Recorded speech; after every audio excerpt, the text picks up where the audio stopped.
Estamos de regreso en Opiniones Encontradas y estamos hablando de la movilidad social, un término que parece un poco pomposo, pero que lo que está detrás de él es simplemente la problemática de la igualdad de oportunidades en este país, que a pesar incluso de los momentos en que ha aparecido que hay o puede haber un crecimiento económico fuerte, un despegue, en la realidad lo único que no cambia, lo único que se ha mantenido, la realidad que ha sido testaruda para mover ha sido justamente el de la igualdad de oportunidades, la mejora del ingreso. Y antes de irme al corte habíamos quedado de tratar de ubicar, digamos, de qué tamaño es esta problemática. Yo traigo un dato que se lo paso a Verónica y dice que el ingreso del 10% más rico es 21 veces más alto que los ingresos del 10% más pobre. Es decir, tenemos un asunto no solamente de falta de igualdad de oportunidades, sino de polarización enorme. Pero yo quiero que tú, que traes, digamos, la fotografía completa por los estudios que han hecho en el CEI. Sí, justamente, un sinónimo de alta movilidad social es mayor cohesión social. Entonces, cuando hay baja movilidad social, hay polarización social en todos los ámbitos, ocupacionales, salariales, educacionales. Entonces, en eso estás absolutamente correcto. Ahora, el fenómeno de la falta de movilidad social en México es brutal. Te voy a dar 3 datos. El primero es que el 60% de los estudiantes que entran a educación media superior, de los que sí entran a media superior, no culmina ese rango, esa etapa de su vida educacional. ¿Sí? O sea, deserción escolar, salir a trabajar, etc. Es brutal. Migración, etc. El otro que hace referencia ¿te puedo decir? Susuni, es que los países de la OCDE, México es el que más gasta, o sea, presupuestalmente en educación, y sin embargo es el que tiene los resultados de aprendizaje más bajos de todos esos países. ¿Sí? El otro factor es el de la pobreza, que nos está dando Coneval constantemente, que es cerca del 50% de la población está en un nivel, de los 3 niveles, en un nivel de pobreza. Entonces, dado eso, la polarización que se está dando socialmente en el país es brutal. Ahora, ¿qué tenemos nosotros como resultados? Ahí te voy a también dar un ejemplo. El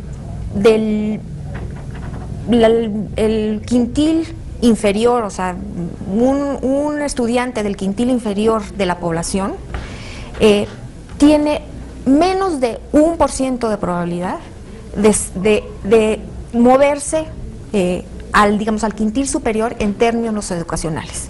O sea, no superar a los papás, sino que además irse a estudios de nivel superior o posgrado, digamos. Entonces, esa permeabilidad educativa social es bajísima, o sea, es brutalmente bajísima.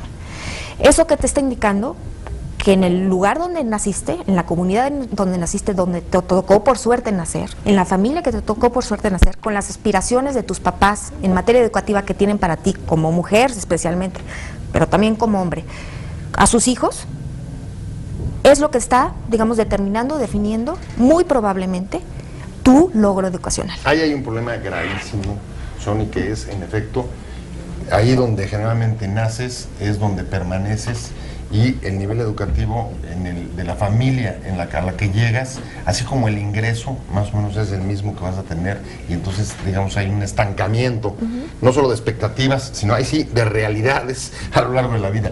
Y yo te preguntaría, para muchos el asunto cada día es menos de políticas, solamente de políticas de generar oportunidades, sino de tener, digamos, acciones decididas para mejorar el ingreso. ¿Tú crees que el camino es la discusión que se ha abierto sobre la necesidad de mejorar los salarios mínimos? Bueno, más allá de los salarios mínimos, es qué tanto empleo estamos creando en las sociedades donde las personas se están desenvolviendo. Porque no solamente se trata de, bueno, vamos a aumentar el salario mínimo, pero si el empleo no está en donde está la gente, pues la gente se queda a cuidar su casa, su campo, las tierras que su familia ha tenido, y por lo tanto decide no acceder a un nivel superior, decide no irse a estudiar porque la escuela le queda muy lejos, o simplemente porque no hay una carretera que lo transporte hasta allá, ¿no? Pero incluso cuando hay empleo, si el ingreso no mejora, tampoco tienes expectativas de moverte o de mejorar tu calidad de vida. Sí, claro, pues a fin de cuentas te vas a quedar en qué es lo que te da más, ¿no? Si te da más quedarte a cuidar en tu casa a tus hijos o salir al mercado laboral. Si eso no compensa el esfuerzo de quedarte en tu casa, pues no vas a salirte y tampoco vas a hacer que tus descendientes estén en busca de mayores oportunidades o que tengan esa ansiedad o esos objetivos de mejorar su vida, de mejorar y de buscar otras cosas de las que no tiene ya. Entonces te quedas como en un nivel seguro, que eso es lo que termina pasando. Misma pregunta, Verónica, a ver, tú misma decías, crecimiento económico no es igual a igualdad de oportunidades. Es decir, hay que tener una política entonces pública, decidida, para mejorar el ingreso. Sí, yo creo que sí, yo creo que debe de ser doble. La política para mejorar el ingreso, el poder adquisitivo, el valor del salario para el individuo, sin lugar a dudas, se ha visto en detrimento en las últimas décadas. Compensado, asociado con la política que se estaba mencionando hace un momento, de hacer un matching, una coherencia entre las expectativas y las competencias técnicas y educativas con las demandas del mercado laboral. Estamos egresando a estudiantes que no están encontrando trabajo para las competencias o para las técnicas o para las especialidades a las que fueron preparados. Hay una demanda porque hay una transformación misma del mercado laboral por servicios, por empleos muy técnicos especializados, y la oferta educativa no está moviéndose, enfocándose a eso. Entonces hay una incongruencia entre esos dos mundos que lo único que hace es que acelere pues la deserción, porque entra la necesidad económica. Pues a mí por lo que opto por lo inmediato. Eso por una parte. Por otra parte, lo mencionaban también hace un momento, hay distintos embudos, o sea, no hay que concentrarse en un solo embudo. El embudo de la movilidad social en términos educativos se da en muchos ámbitos, se da desde la educación temprana, se da en la educación, pasar de la educación básica a la media superior, pero luego se da también de la media superior hacia el mercado laboral.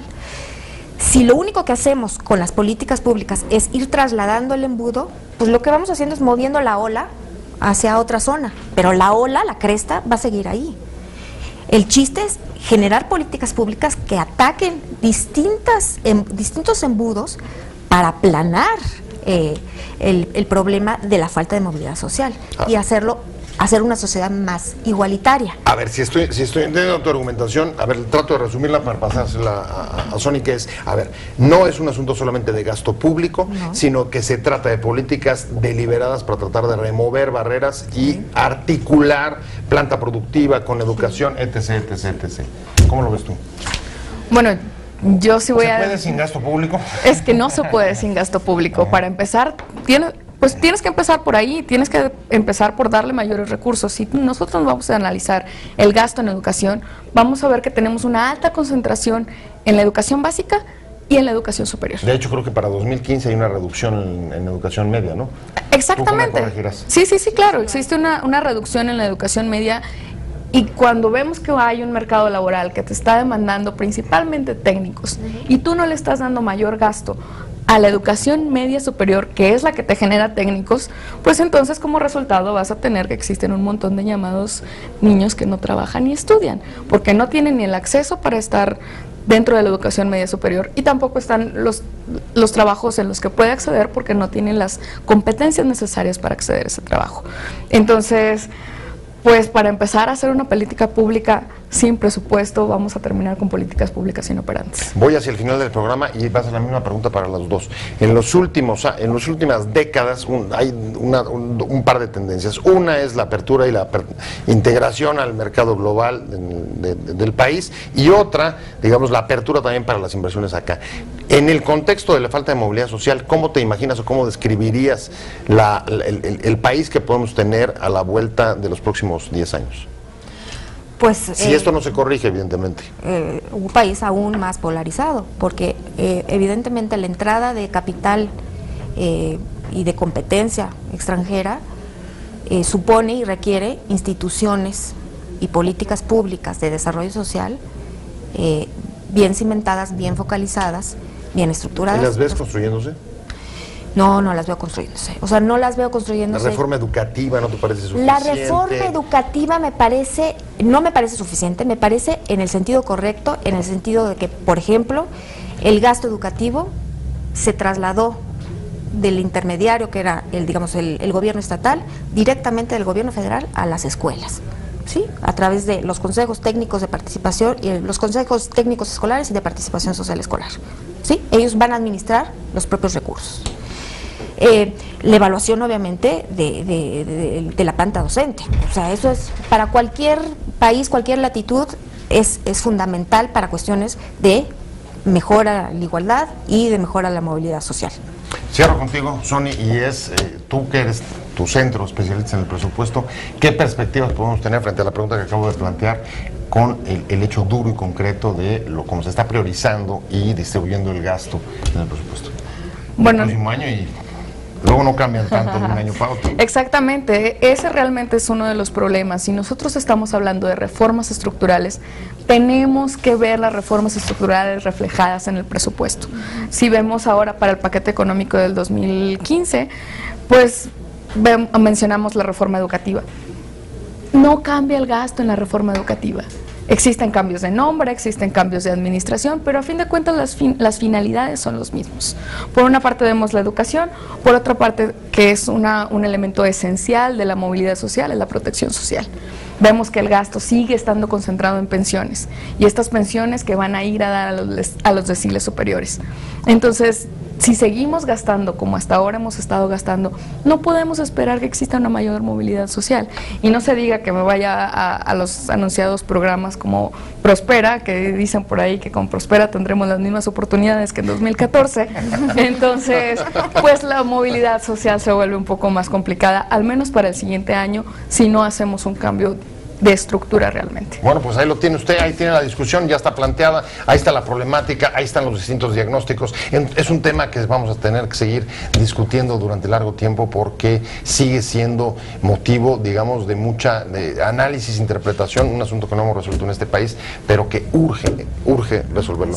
Por lo pronto, yo les agradezco a ambas, Verónica Malo, muchas gracias, directora de Política Pública del Centro de Estudios Espinosa Iglesias. Es un gusto. Un gusto haberte tenido por aquí. Y, por supuesto, Sony Villa Juárez, muchas gracias. Muchas gracias por la invitación. Investigadora y directora asociada del CIEP, Centro de Estudios. Así es. Centro de Investigación Económica y Presupuestaria.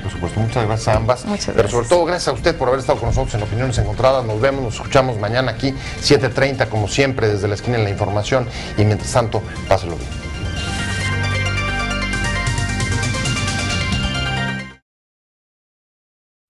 Te invitamos a seguir cuestionando la información con los siguientes videos.